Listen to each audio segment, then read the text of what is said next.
अब यहाँ तक आ ही गए हैं तो हमारे चैनल को सब्सक्राइब जरूर करें और नीचे दिए गए बेल आइकन को जरूर दबाएं ताकि हर खबर सबसे पहले पहुंचे आप तक। रेडियो सिटी से मैं हूं आरजे अमन आपके साथ। डेली आप मुझे सुनते हैं 5 से 9 रेडियो सिटी पर। रेडियो सिटी एक बहुत ही ज़बरदस्त इनिशिएटिव जो कि स्वास्थ्य विभाग करनाल के साथ लेकर आया है, टीका आज़ादी का। इस पर लगातार हम लोग आपसे अपील कर रहे हैं कि आपको वैक्सीन लेना कितना ज़रूरी है। और आज हमारे साथ इस एक्टिविटी के डिजिटल मीडिया पार्टनर मौजूद हैं, फाउंडर हैं IBN24 के आकर्षण उपल जी। सर बहुत बहुत स्वागत है। सबसे पहले रेडियो सिटी का और अमन जी आपका बहुत बहुत धन्यवाद कि आपने एक ऐसी मुहिम को बल दिया, तेज़ी दी जिसकी लोगों को बहुत ज़्यादा दरकार है। और मैं आपका करनाल की जनता की ओर से धन्यवाद करना चाहूँगा कि आप वैक्सीनेशन का जो ये 7 तारीख और 14 तारीख का मुझे लगता है कि सबसे बड़ा कैंप होने वाला है, ये इसकी शुरुआत करें। आपका भी बहुत बहुत धन्यवाद। आकर्षण सर, क्योंकि आप हमारे डिजिटल मीडिया पार्टनर है, वैक्सीन को लेकर ये जो ड्राइव चल रही है, सबसे पहले इसके बारे में आपका क्या कहना होगा?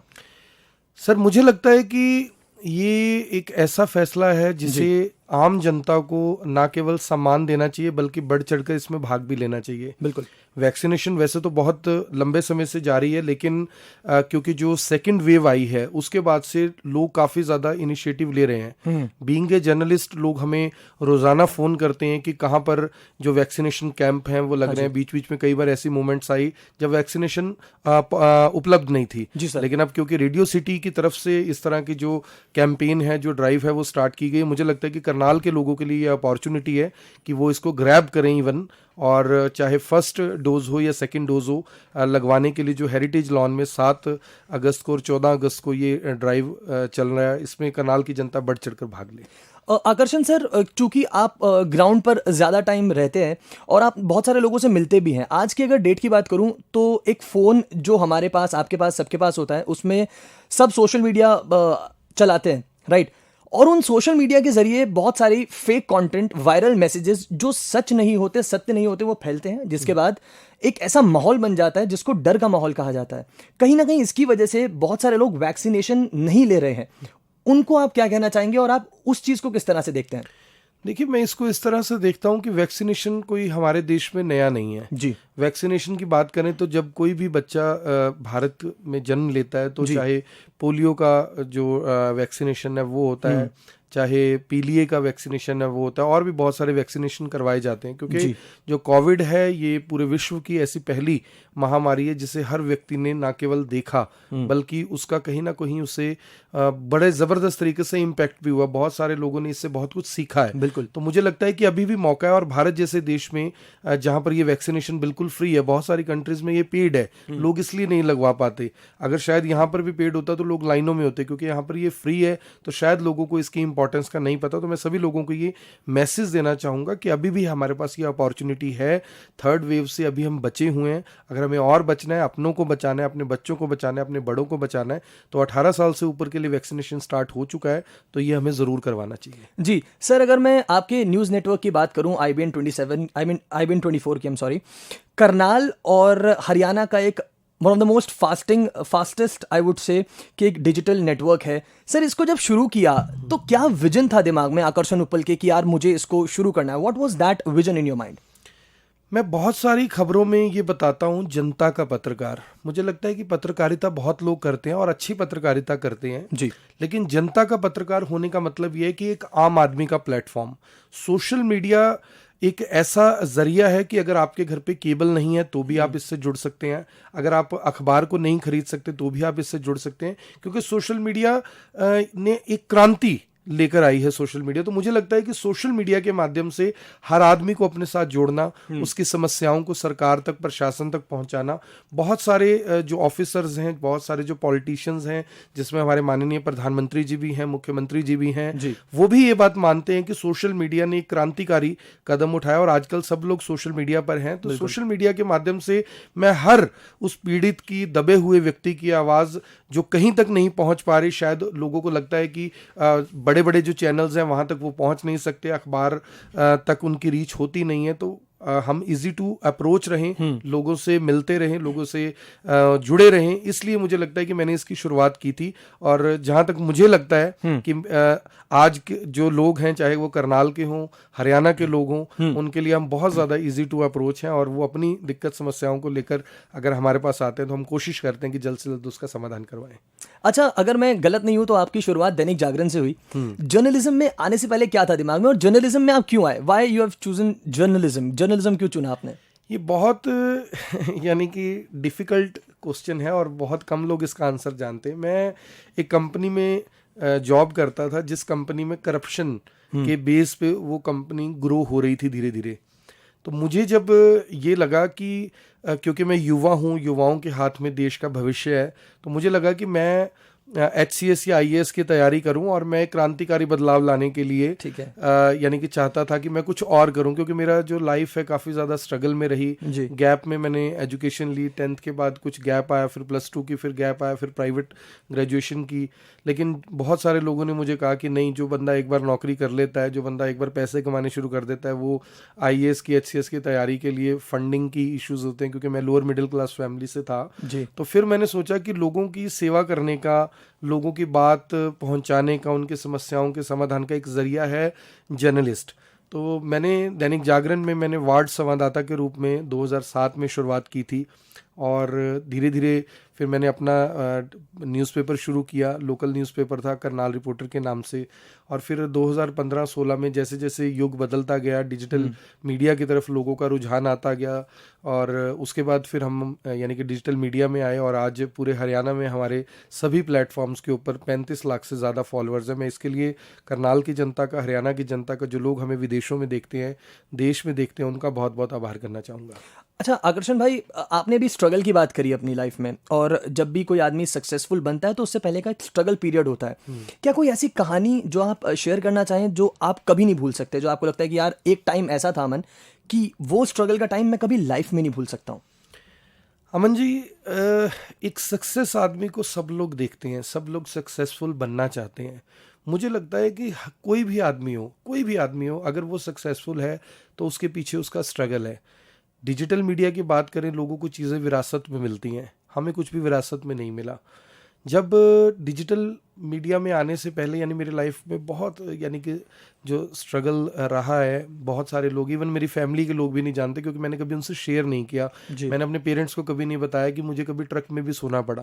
मैंने अपने पेरेंट्स को कभी नहीं बताया कि अपने आप को नाकामयाब होता देख मैंने कई बार सोचा कि मैं सुसाइड कर लूँ। मैंने कई बार यानी कि ऐसी कोशिश की कि अगर मैं कुछ ना बन पाया तो मैं घर से बिना बताए चला जाऊँगा, मैं दिल्ली में जाकर, क्योंकि मैंने बचपन में ये सुना था कि दिल्ली बॉम्बे में कोई भूखा नहीं सोता।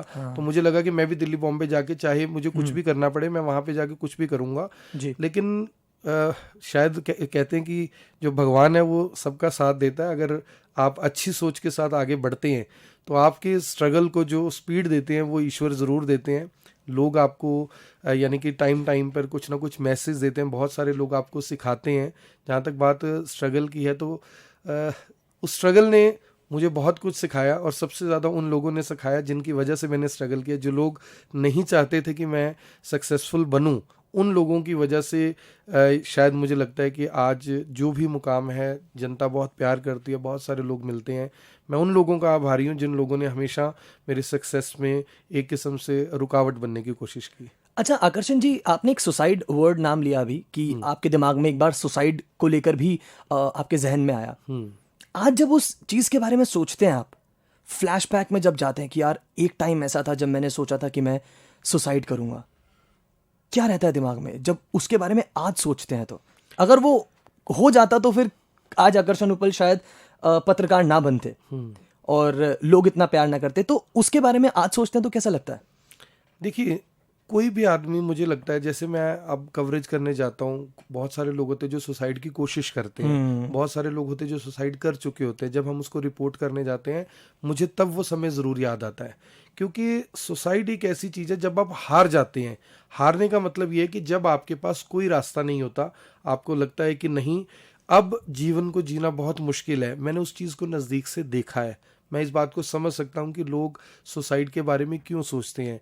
मुझे लगता है कि मैंने बताया कि सक्सेसफुल होने से पहले मैं बहुत बार यानी कि नाकामयाब हुआ। जैसे हमने कहानियाँ पढ़ी हैं बहुत सारे लोगों की, सिकंदर की कहानी हमने पढ़ी है, हमने कहानी पढ़ी है उस स्पाइडर की जो कई बार चढ़ने की कोशिश करता है लेकिन वो गिर जाता है, लेकिन कहते हैं try try and try again. तो जब मैं ये अटेम्प्ट करने जा रहा था तो मैंने खुद को एक मौका दिया कि मैं 10 दिन की और कोशिश करूँगा, अगर अब भी मैं कामयाब ना हुआ तो मैं अपनी वाइफ को अपने इन लॉज के पास छोड़कर उसके बाद कुछ ऐसा अटेम्प्ट करूँगा, ऐसा मैं सोचता था। लेकिन आज यानी कि जीवन ने बहुत कुछ सिखाया, सक्सेस भी दी, नेम भी दिया, फेम भी दिया और मौका दिया। मुझे लगता है वो ज़्यादा बड़ी बात है कि मौका दिया कि आज अगर मैं किसी की मदद कर पाता हूँ तो उसके पीछे वो ही सब कुछ है, क्योंकि मैं खुद को वहाँ खड़ा हुआ देखता हूँ। क्योंकि मेरे पास उस समय कोई आकर्षण उपल नहीं था। मैं नहीं चाहता कि आज भी कोई कहे कि अगर हमारे पास आकर्षण उपल होता तो शायद ऐसा ना होता। तो मैं कोशिश करता हूँ कि हर एक की आवाज़ बनूँ, उनके लिए कुछ कर पाऊँ, यही मेरा मोटिव है। सर, स्ट्रगल लाइफ में कितना ज़रूरी है आपके हिसाब से? देखिए, स्ट्रगल ज़रूरी है या नहीं है, मैंने बताया कि कुछ लोगों को चीज़ें विरासत में मिलती हैं। कोई करोड़पति है, उसके यानी कि फादर ने, उनके ग्रैंडफादर ने उनको दे दिया कि ले बेटा मैंने तेरे लिए सेट कर दिया तो इसको आगे बढ़ा। स्ट्रगल मुझे लगता है कि यानी शायद वो भी लोग करते होंगे क्योंकि मैंने वो स्टेज नहीं देखी, लेकिन एक मिडिल क्लास फैमिली के लिए, एक लोअर मिडिल क्लास फैमिली के लिए, एक पुअर फैमिली के लिए पूरी लाइफ स्ट्रगल भरी रहती है। आज भी वो स्ट्रगल ख़त्म नहीं हुआ। कंपटीशन का टाइम है, यानी जब आप कुछ अच्छा करने जाते हैं तो बहुत लोग आपको रोकना चाहते हैं, क्योंकि महात्मा गांधी जी ने कहा था कि पहले आप जब चलेंगे लोग आपको रोकेंगे, आपके ऊपर पत्थर मारेंगे, कोशिश करेंगे कि आपके साथ कुछ गलत हो, लेकिन जब आप नहीं रुकेंगे तो वो लोग आपका साथ देंगे। और वो साथ मैंने कुछ समय पहले देखा जब मेरे साथ एक इंसिडेंट हुआ। मैंने अपनी वाइफ से, जब मैं 2-3 दिन बाद होश में आया, मैंने अपनी वाइफ से पूछा कि मेरा किसी ने हालचाल पूछा, तो तब मुझे पता लगा कि जिन लोगों के लिए मैं आवाज़ बनने की कोशिश करता हूँ वो सब लोग मेरे लिए बाहर खड़े थे और उन्होंने मेरे लिए ब्लेसिंग्स दी, विश किया कि मैं जल्द ठीक हो जाऊँ। और वो मुकाम जो है मुझे लगता है कि भूलने लायक नहीं है। तो स्ट्रगल सभी के लाइफ में है, बहुत लोगों की लाइफ में हो सकता है मुझसे भी ज़्यादा रहा हो, लेकिन क्योंकि कहते हैं कि जिस चीज़ को आपने देखा है आप उसी से कंपैरिजन कर सकते हैं, तो इसके लिए मैं हमेशा भगवान का, अपनी फैमिली का, अपने दोस्तों का, आपका, क्योंकि दैनिक जागरण ग्रुप से जुड़ा हुआ है, रेडियो सिटी भी, सबका मैं थैंकफुल हूँ क्योंकि सब जगह मैंने कुछ ना कुछ सीखा है। ओके, आकर्षण जी, चूंकि आप इस एक्टिविटी के डिजिटल मीडिया पार्टनर हैं, अंत में आपका लोगों को क्या मैसेज होगा इस वैक्सीनेशन ड्राइव को लेकर? देखिए, मैसेज मुझे लगता है कि लोगों को ये बात समझनी चाहिए कि वैक्सीनेशन हमारे लिए ज़रूरी है। ज़रूरी इसलिए है क्योंकि अभी हमारे पास मौका है जी। बहुत सारे लोग ऐसे हैं जो अभी तक कोविड से बचे हुए हैं, कोरोना से बचे हुए हैं, और मुझे लगता है कि वो किस्मत वाले हैं कि बचे हुए हैं। अगर आगे भी वो चाहते हैं कि, क्योंकि लोगों के मन में ऐसा रहता है कि मुझे कोरोना नहीं हुआ, मुझे कोरोना होके जा चुका होगा, अब मुझे वैक्सीनेशन की ज़रूरत नहीं है। जैसा आपने बहुत अच्छी बात की कि सोशल मीडिया के माध्यम से अलग अलग तरह के रूमर्स भी हैं, लेकिन बीइंग ए जर्नलिस्ट मैं लोगों से ये अपील करना चाहूँगा विद फोल्डिंग हैंड्स कि आप इस अपॉर्चुनिटी को ज़रूर ग्रैब करें, आप इस वैक्सीनेशन को लगवाएं। आपने बार बार न्यूज़पेपर्स में पढ़ा है कि थर्ड वेव आने की तैयारी है, आप बार बार इस चीज़ को देख रहे हैं कि वैक्सीनेशन बार बार ख़त्म हो जाती है। तो जो रेडियो सिटी का ये इनिशिएटिव है, अगर अब भी ये मौका, मुझे लगता है कि नहीं इस मौके का फ़ायदा अभी भी नहीं उठाया तो देर हो सकती है। आखिरी सवाल मेरा रहेगा, जो मुझे पूछना है, इतने सारे इंटरव्यूज लिए आपने, आज इंटरव्यू देकर कैसा लग रहा है?